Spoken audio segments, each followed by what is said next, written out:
नमस्कार दोस्तों, मैं राजकुमार मौर्य प्रखर इंडिया यूट्यूब चैनल में आपका स्वागत है। बिहार विधानसभा चुनाव के लिए आरजेडी ने 143 विधानसभा सीटों पर अपने प्रत्याशी उतारे हैं। आज की इस वीडियो में आप सभी साथियों को बताने जा रहे हैं 143 में से कितने प्रत्याशी, कौन कौन से प्रत्याशी आरजेडी के विधायक बनने जा रहे हैं। दोस्तों, आपकी क्या राय है बिहार विधानसभा चुनाव को लेकर? आप लोग कमेंट करके बताइएगा। 143 का नाम मैंने भले लिया, लेकिन एक ही वीडियो में 143 का समीकरण हम नहीं बता सकते।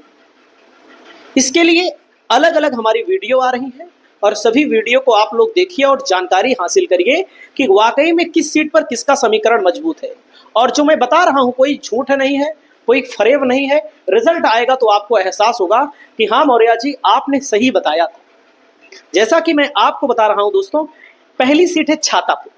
छातापुर सीट दोस्तों ये आरजेडी के लिए मुश्किल सीट है, लेकिन मैं आपको बताऊं यहां पर जो प्रत्याशी आरजेडी ने बनाया है उस प्रत्याशी की जीत क्यों होगी? क्योंकि इस विधानसभा क्षेत्र के कद्दावर व्यक्ति हैं, कद्दावर नेता, लोकप्रिय नेता वैद्यनाथ मेहता। वैद्यनाथ मेहता को दोस्तों आरजेडी की तरफ से टिकट मिलना चाहिए था, लेकिन इस सीट पर आरजेडी ने टिकट जानबूझकर नहीं दिया, क्योंकि इस सीट पर वैद्यनाथ मेहता चुनाव जीत जाते। पूर्व के आईआरएस अधिकारी रह चुके हैं और बहुत ही ज्यादा लोकप्रिय है। वो अगर लड़ते तो कोई हरा नहीं पाता, उनको ये सच्चाई है। लेकिन आरजेडी ने यहाँ पर गेम क्या खेला कि उनको यहाँ टिकट ही नहीं दिया। तो उन्होंने ऐलान किया अपने समर्थकों के लिए कि भाई कोई बात नहीं है, आरजेडी का शीर्ष नेतृत्व अगर हमें टिकट नहीं दिया है तब भी हम आरजेडी के साथ हैं। लेकिन दोस्तों अचानक से तेजस्वी प्रसाद यादव ने उनको पटना बुलाया और पटना बुलाने के बाद उनको इस सीट से टिकट ना देकर के निर्मली विधानसभा है दोस्तों, जो सुपौल के अंतर्गत आती है, यानी कि चाहे निर्मली की बात करिए, चाहे आप छातापुर की बात करिए, वैद्यनाथ मेहता को आगे रख करके आरजेडी ने 2 सीटों पर अपना काम बना लिया। जो यहाँ के उनके समर्थक हैं अब आरजेडी को वोट देंगे और भारी संख्या में है। भैया निर्दलीय चुनाव लड़े थे, आप जानिए कि 53,000 वोट पाए थे वैद्यनाथ मेहता। इतनी लोकप्रियता है कि 53,000 वोट किसी पार्टी से नहीं लड़े थे। कभी सांसद नहीं रहे, कभी विधायक नहीं रहे, कभी नेता नहीं रहे, लेकिन नेता बने हैं। आईआरएस 7 वर्ष की नौकरी उनके पास और थी, उसको छोड़ करके नेता बने हैं और निर्दलीय लड़े थे सुपौल का लोकसभा चुनाव। तो आपको मैं बताना चाहूंगा उनकी वजह से छातापुर की सीट पर आरजेडी चुनाव जीतने जा रही है। पिछली बार आरजेडी 73,120 वोट प्राप्त की थी, बीजेपी 93,755 वोट और निर्दलीय। और दूसरी सीट में अभी बता रहा हूं, अभी रुक जाइए, पहले हसनपुर आ गई। हसनपुर की सीट पर दोस्तों वर्तमान के विधायक हैं तेज प्रताप यादव, जिन्होंने यह सीट छोड़ दी है। महुआ चुनाव लड़ने चले गए हैं। उनको परिवार से भी निकाला गया है और पार्टी से भी निकाला गया है। यह काम अगर तेजस्वी ने किया है, अगर लालू प्रसाद यादव जी ने किया है, तो मेरी निगाहों में गलत है। तेज प्रताप यादव भोले भाले व्यक्ति हैं, उनके दिल में जो बात होती है, उनकी जुबान पे वह बात होती है, ये गलत उनके साथ किया गया है। अब वो हसनपुर से नहीं लड़ रहे हैं, तब भी हसनपुर आरजेडी जीतेगी। माला पुष्पम लड़ रही हैं और माला पुष्पम को लेकर के आपको मैं बताना चाहूंगा, देख सकते हैं पिछली बार तेज प्रताप यादव लड़े और बहुत सारे लोग ये कहते हैं कि चिराग पासवान की वजह से आरजेडी को ज्यादा सीटें मिली। लेकिन मैं आपको एक चीज दिखाना चाहूंगा और इस वीडियो में आपको देखने को भी मिलेगा, चिराग पासवान के कारण अगर आरजेडी को ज्यादा सीटें मिली तो पप्पू यादव की जन अधिकार पार्टी लोकतांत्रिक के कारण आरजेडी की कई सीटें कम भी हो गई थी। गोदी मीडिया आपको यह नहीं दिखाएगा, बड़े बड़े राजनीतिक विश्लेषक आपको नहीं दिखाएंगे, मैं आपको दिखा रहा हूं। देख लीजिए, यहां पर अर्जुन प्रसाद यादव को जन अधिकार पार्टी लोकतांत्रिक नाम था, जो कांग्रेस में विलय हो चुका है। 9,882 वोट। ये भाजपा का वोट पप्पू यादव की पार्टी को नहीं मिला है, ये वोट मिला है विपक्षी पार्टी आरजेडी का। चाहे आरजेडी को मानिए या पप्पू यादव के समर्थकों का मानिए, अगर हम गलत बोल रहे हैं तो आप लोग बताइएगा। यादव समाज का मिला है। देख सकते हैं यहाँ पर तीनों यादव प्रत्याशी मैदान में है। राय जो बिहार में राय लिखते हैं दोस्तों, राय जो लिखते हैं वो यादव लिखते हैं। यहाँ पर तीनों यादव, यहाँ पर कुल मिलाकर के माला पुष्पम की जीत सुनिश्चित है। मैं गारंटी दे रहा हूं, रिजल्ट आएगा 14 तारीख को, आप देखिएगा। अगली सीट है जमुई। जमुई की सीट पर मैं आपको बताना चाहूंगा दोस्तों, यहाँ पर श्रेयसी सिंह पिछली बार बहुत बड़े अंतर से चुनाव जीती है। आपको बड़ा अंतर दिख रहा होगा, आरजेडी का 38,000, श्रेयसी सिंह का 79,000। लेकिन वही बात मैं बता रहा हूं, इसको किसी भी राजनीतिक पार्टी के द्वारा, किसी भी बड़े राजनीतिक विश्लेषक के द्वारा नहीं बताया गया होगा कि जन अधिकार पार्टी लोकतांत्रिक यानी कि पप्पू यादव की पार्टी के कारण यहां पर समीकरण पूरा बिगड़ गया। भले इन दोनों वोट को जोड़ देंगे, यहां नहीं पहुंचेगा, भले इन दोनों वोटों को जोड़ देंगे, यहां तक नहीं पहुंचेगा, लेकिन अगर कोई तीसरी धुरी आ जाती है मैदान में, तीसरी पार्टी आ जाती है मैदान में, उससे माहौल तो खराब ही हो जाता है आरजेडी के लिए। और मैं आपको बताना चाहूंगा, मोहम्मद शमशाद आलम, जन अधिकार पार्टी लोकतांत्रिक, किसने वोट दिया होगा इनको? अब की बार हमें नहीं गारंटी नहीं ले रहे कि जमुई की सीट 100% जीत जाएगी, लेकिन हमें कह रहे हैं कि श्रेयसी सिंह का मुकाबला, श्रेयसी सिंह का चुनाव जीतना मतलब आसान तो नहीं है, कठिन है, ये सच्चाई बता रहा हूं। और जो जमुई के लोग हैं वो हमको बताएंगे, क्योंकि अब की बार जनसुराज भले लड़ेगी, जनसुराज किसका वोट काटेगी? बीजेपी का वोट काटेगी। जनसुराज को चाहे आप बी टीम बोलिए चाहे सी टीम बोलिए, आप चाहे देख लीजिएगा। हाँ, ओवैसी की पार्टी लड़ेगी तो आरजेडी को नुकसान होगा, अच्छा अगर वोट मिल गया उसको तो आरजेडी का नुकसान होगा। लेकिन अब की बार श्रेयसी सिंह का चुनाव जीतना इतना आसान नहीं है, एक तरफा नहीं है चुनाव। बाकी आपकी जो राय हो आप लोग बताइएगा। सिकंदरा की विधानसभा सीट आरजेडी के खाते में आ रही है, 14 तारीख को जब रिजल्ट आएगा तो आप लोग को देखने को मिलेगा। वहीं पर नवादा की विधानसभा सीट बहुत ही महत्वपूर्ण है, यहाँ की विभा देवी विधायक थी। दोस्तों, लोकसभा का चुनाव हुआ 2024 में, तो आरजेडी ने कुशवाहा समाज के श्रवण कुशवाहा को टिकट दिया। देखो, एक बात तो मैं दावे के साथ कहता हूं, एक बात चुनौती के साथ कहता हूं कि कुछ लोग ऐसे होते हैं जिनको पार्टी लोकसभा भेजती है, विधानसभा भेजती है, एमएलसी बनाती है, अगर एक बार उनको टिकट ना मिले डोलने लगते हैं, भागने लगते हैं। मतलब कि फिर क्या करते हैं, कहते हैं अपनी ताकत में दिखा रहा हूं या दूसरी पार्टी में चले जाएंगे। दोस्तों, वहां पर राजवल्लभ यादव बड़े नेता माने जाते हैं, पास्को एक्ट के आधार पर दोषी भी थे और वो जेल भी गए थे। हालांकि उनको बाद में छोड़ दिया गया किसी कारणवश, मतलब कि न्यायालय ने छोड़ दिया, वो बात अलग है, वो मैटर अलग है।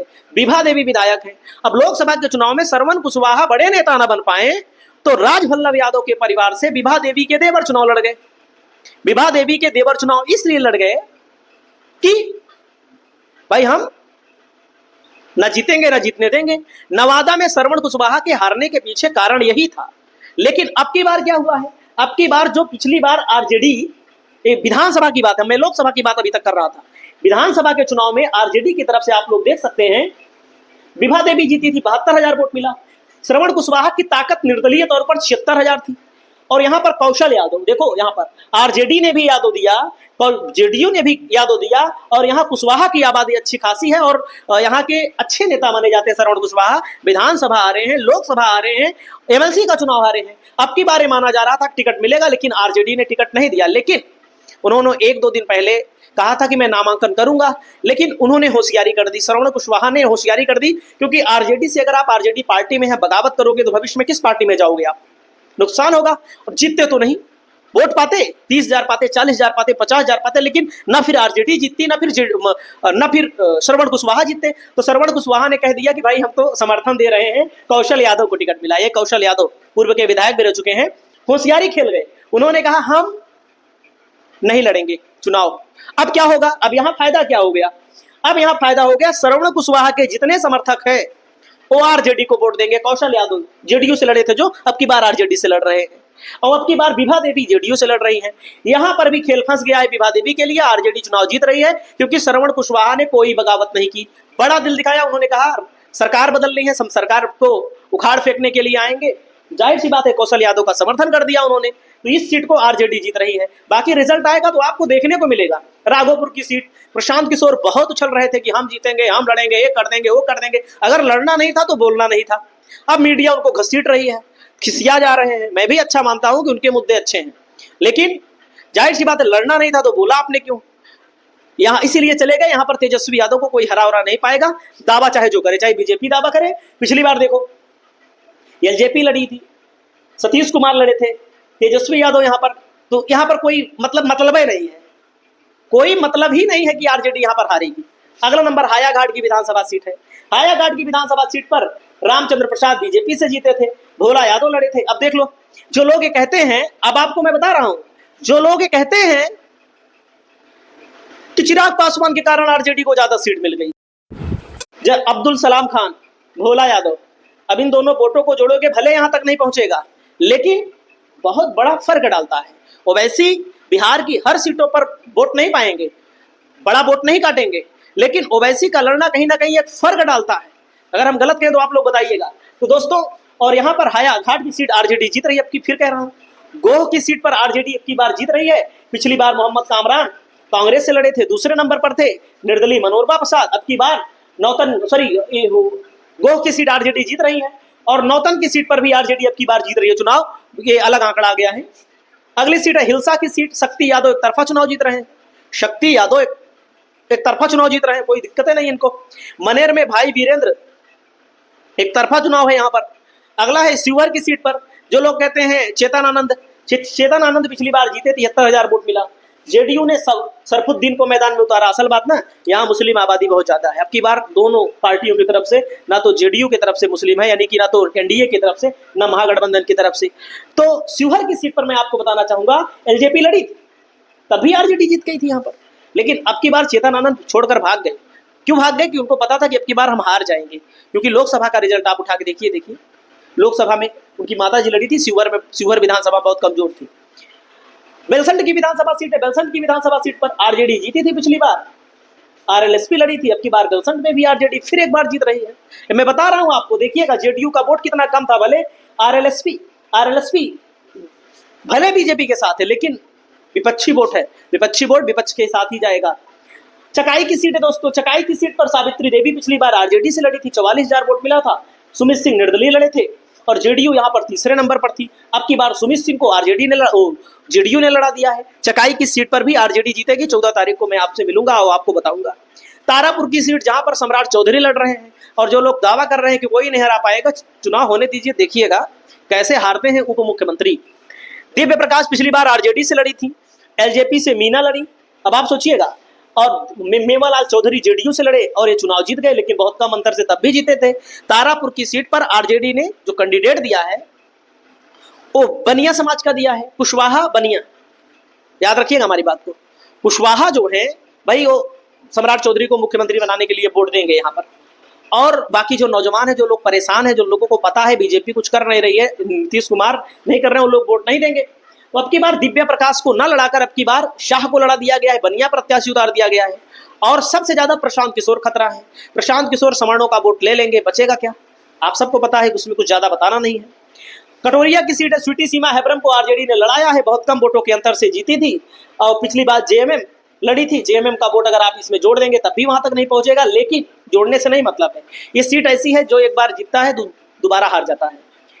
वारिसलीगंज सीट है। वारिसलीगंज में पिछली बार देखो कांग्रेस लड़ी थी, कांग्रेस दूसरे नंबर पर 53,000 वोट पाई थी। देखिएगा, ये महागठबंधन का वोट था कांग्रेस का, व्यक्तिगत कांग्रेस के प्रत्याशी का रहा होगा 2-4 हजार वोट, बात अलग है। आरती सिन्हा है। मैं आपको बताना चाहूंगा, वारिसलीगंज में प्रदीप महतो, यही अशोक महतो जो अनीता महतो को टिकट मिला है। अनीता महतो उनकी पत्नी है अशोक महतो की। अशोक महतो ने अपने भतीजे को 2 बार यहाँ पर विधायक बनाया, और पिछली बार टिकट कहीं से नहीं मिला। जब निर्दलीय लड़ी, 39,000 वोट कम होता है, 40,000 वोट कम होता है, ए वोट मिल गया, ऑटोमेटिक बीजेपी यहाँ हार जाएगी, उसमें कुछ कहना ही नहीं है। चकाई की सीट देख लीजिए। सुमित कुमार सिंह निर्दलीय चुनाव जीते थे, इसको मैंने बता दिया। अलीनगर की सीट पर जो लड़की लड़ रही है, क्या नाम है उनका, ठाकुर, जो भजन गाने का काम करती हैं, वे चुनाव नहीं जीत पाएंगे। क्यों नहीं जीत पाएंगे ये भी मैं बता दूं। ये सीट रही है लगातार अब्दुल बारी सिद्दीकी के जीतने की सीट रही है, अलीनगर की सीट। वो कह रही हैं अलीनगर का नाम हम अमरनगर कर देंगे, ऐसा कर देंगे, वैसा कर देंगे। देख लो, बीजेपी जीती। जो लोग बड़ी बड़ी बातें करते हैं कि भाई बीजेपी को फायदा किससे हुआ, जेडीयू को फायदा, आरजेडी को फायदा हुआ, आप बताओ, आंख खोलो। जन अधिकार पार्टी लोकतांत्रिक, संजय कुमार सिंह, किसका वोट है? पप्पू यादव के समर्थक कौन है भाई? संजय कुमार सिंह का कुछ वोट होगा, कुछ इनका होगा। कितने वोटों से आरजेडी हारी थी?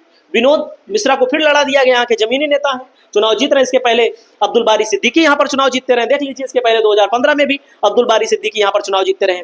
परबत्ता की सीट है। परबत्ता की सीट पर संजीव कुमार लड़े थे, दिगंबर प्रसाद तिवारी लड़े थे, एलजेपी से लड़े थे। दिगंबर प्रसाद तिवारी को जो वोट मिला था दोस्तों, अब इनको टिकट नहीं मिला है, जेडीयू से जीते थे, आरजेडी ने भी इनको टिकट दे दिया है। तो अब यहाँ पर मामला पलट गया है, और दिगंबर प्रसाद तिवारी भी एक ही पार्टी में है, संजीव कुमार भी एक ही पार्टी में है। परबत्ता सीट आरजेडी जीत रही है। अगली सीट है केवटी की विधानसभा सीट पर अगर आप देखेंगे, अब्दुल बारी सिद्दीकी लड़े थे 2020 में। केवटी की विधानसभा 71,000 वोट मिला था, निर्दलीय को 3,304 वोट मिला था, मुरारी झा लड़े थे। अब की बार केवटी भी आरजेडी जीत रही है। 12 की सीट जो है दोस्तों, 12 की सीट समता देवी आराम से चुनाव जीत रही है, इसमें कोई दिक्कतें नहीं है। और मधुबन की सीट, असल बात ना बिहार में जो तेजस्वी यादव ने दावा किया है कि हम नौकरी देंगे, नहीं देंगे तो भविष्य में जनता हरा देगी, बुरी तरह से हरा देगी। और मधुबन की सीट है, उसी नौकरी को लेकर के मामला इस समय गंभीर है बिहार में। दोस्तों मधुबन में राणा रणधीर सिंह बीजेपी से जीते, 73,000 वोट मिला। मदन प्रसाद आरजेडी से लड़े, इस सीट को भी आरजेडी अब की बार जीत रही है। अगली सीट है महिषी की सीट, गौतम कृष्णा बहुत ही प्रबल दावेदार, और देखो यहाँ पर गौतम कृष्णा आरजेडी से लड़े, और यहाँ पर देखो अब्दुल रज्जाक को एलजेपी ने लड़ा दिया। अब्दुल रज्जाक किसका वोट पाए होंगे? कितने पासवान के समाज के लोग एलजेपी को वोट दिए होंगे? आप लोग बताइए। इस 22,000 वोट में मुश्किल से दे होंगे 2,000 4,000, बाकी सब मुसलमान का वोट है। मुसलमान भी अपना विधायक बनाना चाहता है, इससे भाजपा को फायदा हो गया, जेडीयू को फायदा हो गया। अब की बार ऐसा नहीं, अब की बार मुसलमान समझ गया बटेंगे तो नुकसान हो जाएगा। छपरा में खेसारी लाल यादव को लेकर कोई प्रश्न चिन्ह ही नहीं है, जीत रहे हैं, आसानी से जीत रहे हैं, मीडिया चाहे जो दिखाए। अगला नंबर आता है त्रिवेणीगंज की सीट। त्रिवेणीगंज की सीट पर संतोष कुमार सरदार आरजेडी से दूसरे नंबर पर थे, एलजेपी से तीसरे नंबर पर थे, लेकिन अब की बार संतोष कुमार सरदार जीत रहे हैं।